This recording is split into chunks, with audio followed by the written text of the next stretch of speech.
Assalamu alaikum.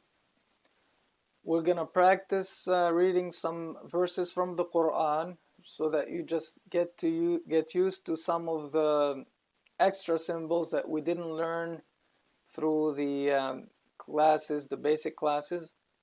If you can review probably also the last lesson where I do talk about these symbols. I'm gonna try to read slowly and explain some of these as I go. We'll start from the top right. ذهب الله. First of all, this is Hamzatul Wasl. It's an alif with this symbol. What this is, it's a bridge like we explained. If you're reading from right to left, going by this alif, you just ignore it totally as if it's not there, and you bridge this, the letter before it, to the letter after it. So then you say ذهب bal, the lam after it. You jump from the ba to the lam right away. ذهب الله. Allahu. Here first, the first lam is ignored. It doesn't have any accents on top of it or below it, so you really don't pronounce it. You're pronouncing the second lam with a shadda. So instead of saying two lams, it's actually a shadda on the second one. And also the lam is a light letter, like we studied. It's a la. You don't say la.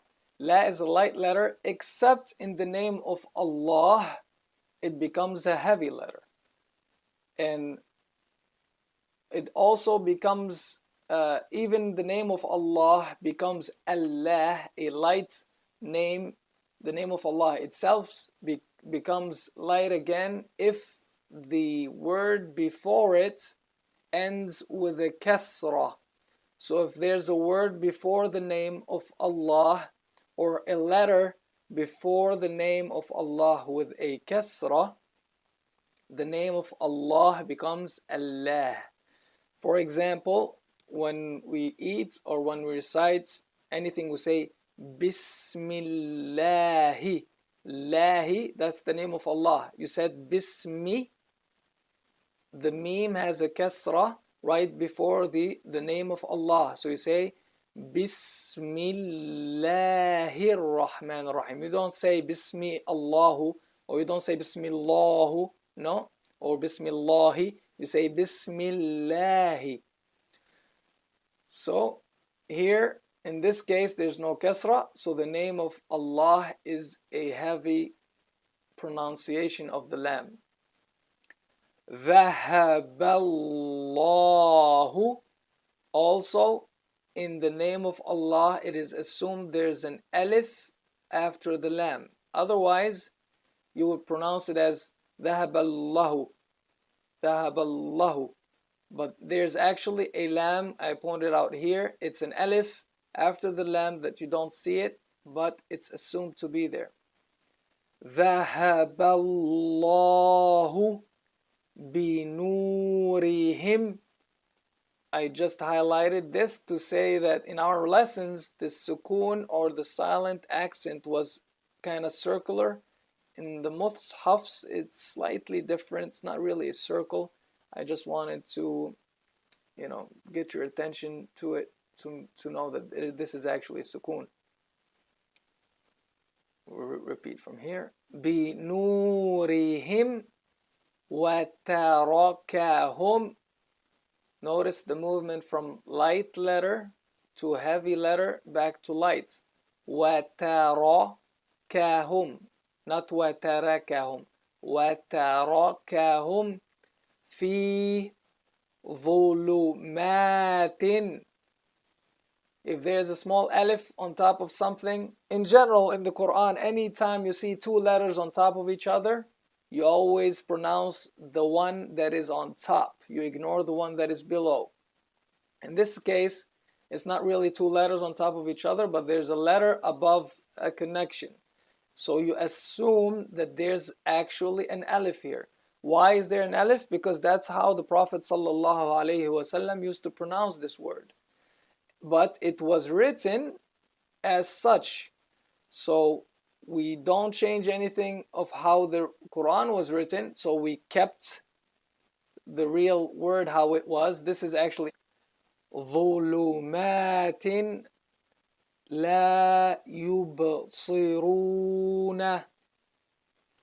There's a shadda here on the lam. This is because of a tajweed rule that you're going to learn in higher classes, higher level classes.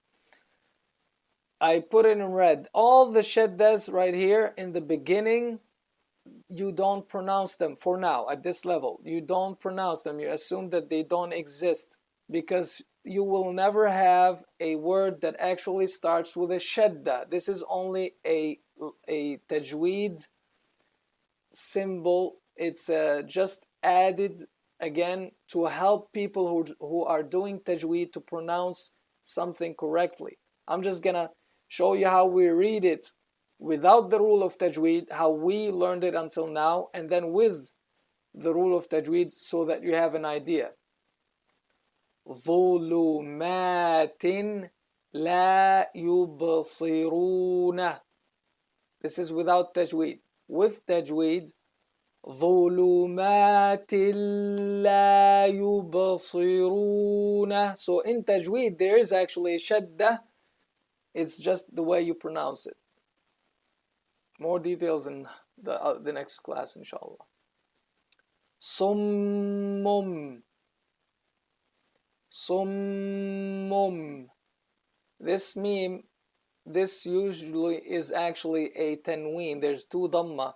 In real Arabic is two dhamma.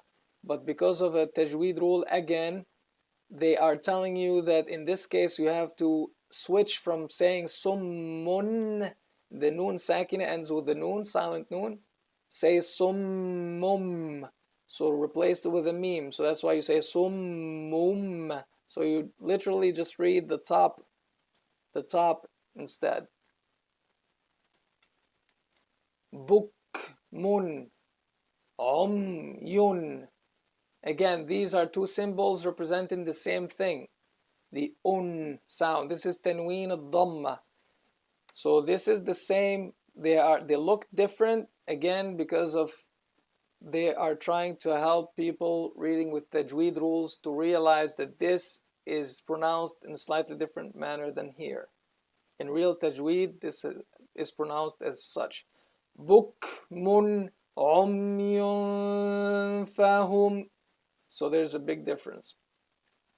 فهم لا يرجعون أو كصيب من السماء. This is an extension. It's also telling people who are doing tajweed that you probably can extend it even longer than the normal alif. Actually, in this case, you have to extend it more than the normal alif. But as I'm saying, it's just a tajweed visual aid.